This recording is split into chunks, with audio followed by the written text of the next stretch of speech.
Good morning. Today's April 30th, and this is the lesson for reading, language arts, and phonics.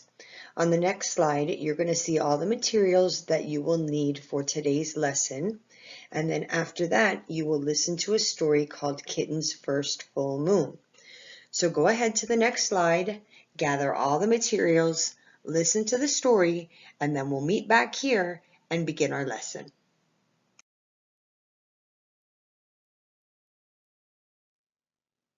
The supplies that you'll need for today's lesson are workbook pages 71, 125, crayons, and a pencil. So make sure that you have all those items and get ready to begin.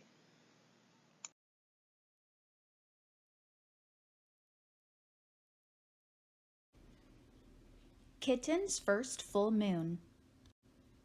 It was Kitten's first full moon. When she saw it, she thought, "There's a little bowl of milk in the sky," and she wanted it. So she closed her eyes and stretched her neck and opened her mouth and licked. But Kitten only ended up with a bug on her tongue. Poor Kitten. Still, there was the little bowl of milk, just waiting. So she pulled herself together and wiggled her bottom and sprang from the top step of the porch. But Kitten only tumbled, mopping her nose and banging her ear and pinching her tail. Poor Kitten. Still, there was the little bowl of milk, just waiting. So she chased it down the sidewalk, through the garden, past the field, and by the pond. But Kitten never seemed to get closer. Poor Kitten. Still, there was the little bowl of milk, just waiting. So she ran to the tallest tree she could find, and she climbed and climbed and climbed to the very top. But Kitten still couldn't reach the bowl of milk, and now she was scared. Poor Kitten, what could she do? Then in the pond, Kitten saw another bowl of milk, and it was bigger. What a night! So she raced down the tree and raced through the grass and raced to the edge of the pond. She leaped with all her might. Poor Kitten, she was wet and sad and tired and hungry. So she went back home. And there was a great big bowl of milk on the porch, just waiting for her. Lucky Kitten.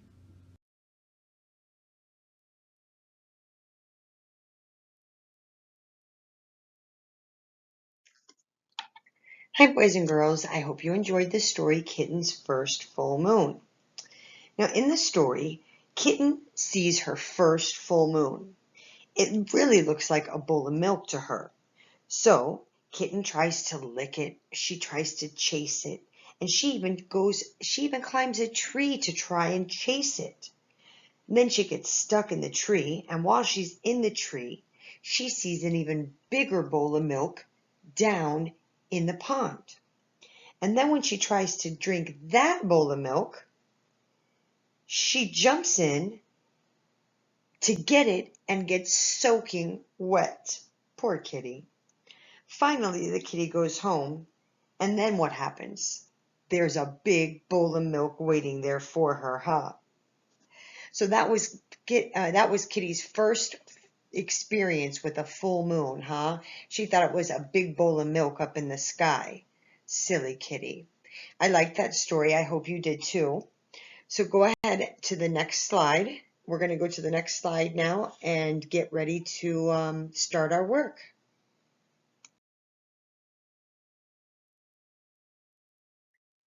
Here we are on workbook page 71, and today we're going to talk about drawing conclusions. And when I say drawing conclusions, I don't mean drawing as in drawing a picture. I mean drawing as in making conclusions. And let's talk about the story Kitten's First Full Moon, okay? Now, whoops, I lost my pen here. Okay.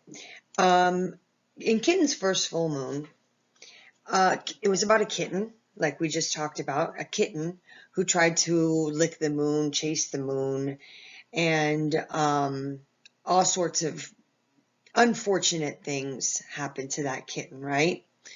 Okay, so let's look over here at our workbook page.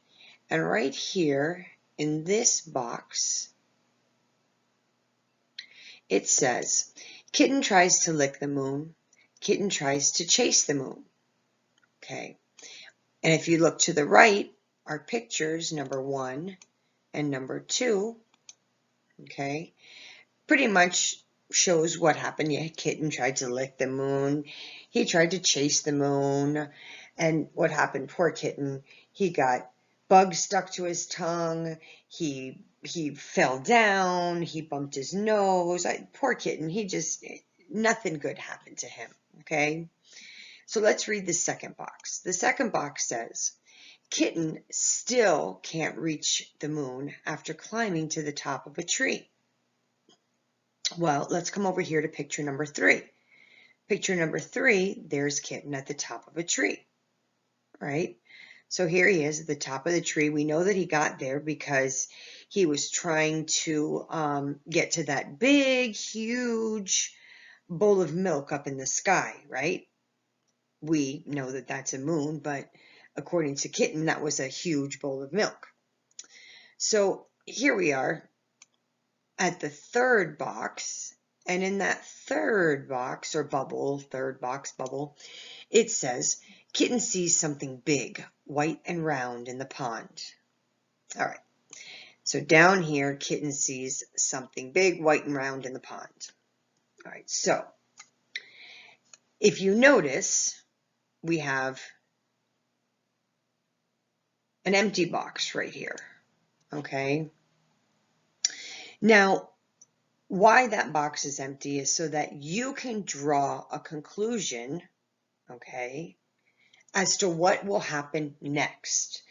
It's kind of like saying you will make a guess, or you will show what will happen next. That's a conclusion, okay?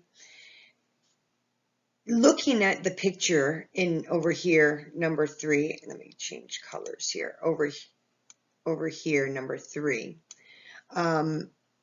You see the kitty up in the moon. I'm sorry, not in the moon. You see the kitten up in the tree. Now, once he saw that big bowl down in the pond, we can only guess that he's going to go right down and try to get that big bowl of milk down there. It's kind of like when somebody's telling you a story and you say, "Oh, I know exactly what's going to happen." Has anybody ever started telling you a story and you're listening to them and you think to yourself, "Oh my gosh, I know exactly what's going to happen." Well, that is drawing a conclusion. When you know you're listening to this story and you can already tell what's going to happen, okay? That is drawing a conclusion. So what you're going to do here is you are going to draw your conclusion in the box. This time I really mean draw it by drawing a picture of what happened or what you thought was going to happen to the kitten once he was in the tree. What did you think would happen next? Okay, what was your conclusion that would happen next to the kitten after he saw the bowl of milk in the tree? I'm sorry, in the pond. The kitten was in the tree and he saw the bowl of milk in the pond. Okay, so what would the next picture be? The next picture card. So here we are, picture card number 1. The kitten is looking at the moon. Picture card number 2. The kitten's not looking very happy because he has bugs stuck on his tongue. Picture card number 3. The kitten's all the way up in the top of the tree looking at that big bowl of milk down there on the ground, really in the pond. So picture card number 4 is yours to draw right here. What happens next? That's up to you. I can't wait to see your pictures. I miss that I don't get to see them every day and that I have to wait 2 whole weeks to see them. So yes, please, I can't wait to see your pictures. I'm looking forward to it. Please call me if you have any questions about this assignment. But when you're finished, you will go on to your phonics assignment next. And if you have any questions about that, please give me a call. Other than that, have a great afternoon, and I will talk to you guys soon.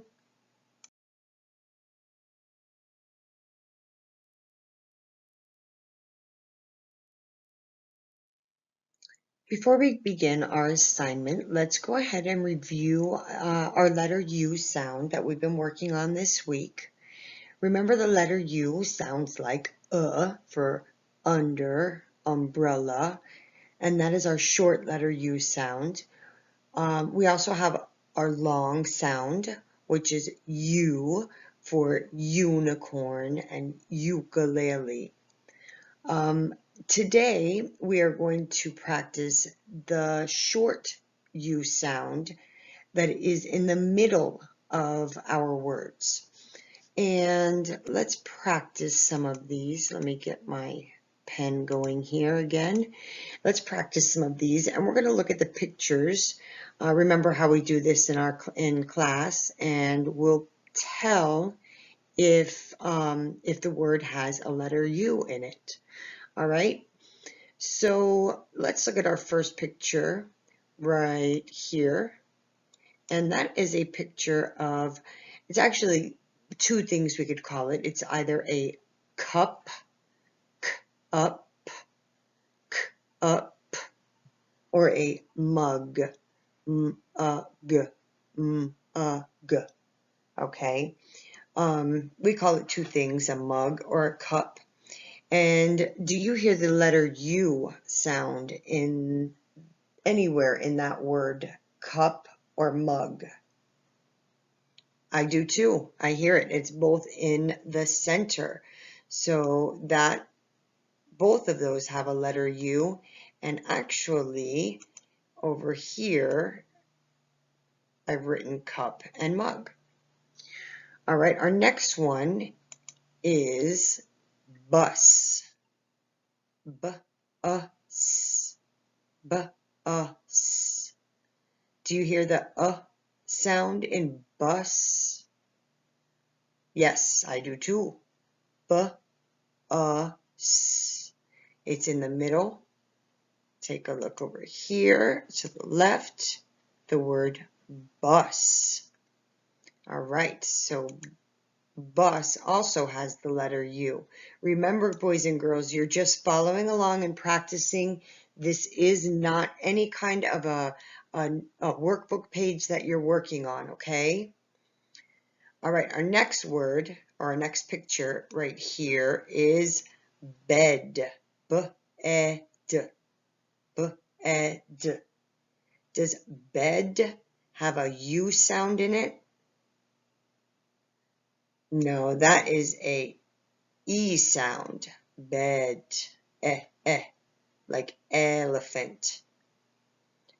All right, our next one on the next row below is a dog. D-O-G. D-O-G. Do you hear a U sound in the word dog? No, me neither. I hear an O sound. Boys and girls, I hope that your writing is better than mine. Mine's a little bit sloppy because of this mouse.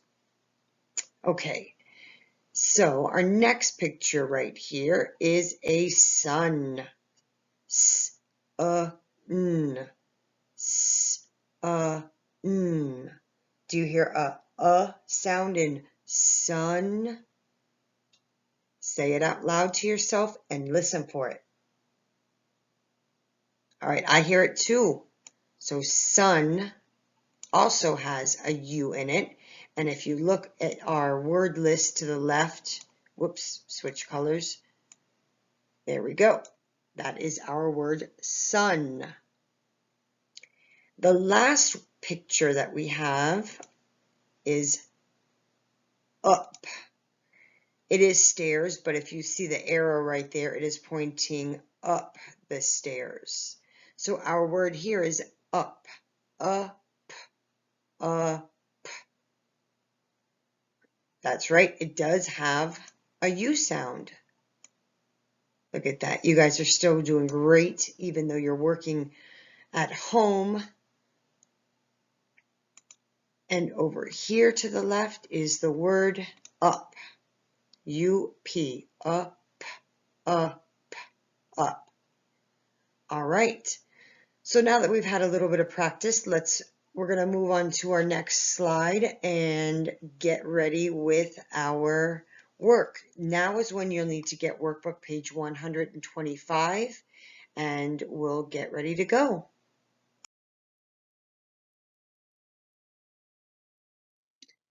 You should be looking at page 125 of your workbook, which is about the letter U.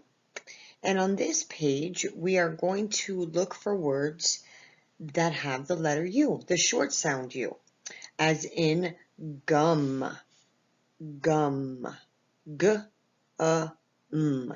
See how the letter U is in the middle of the word? Okay, so this is going to be our middle sound. All right, so I'm going to say the name of each picture.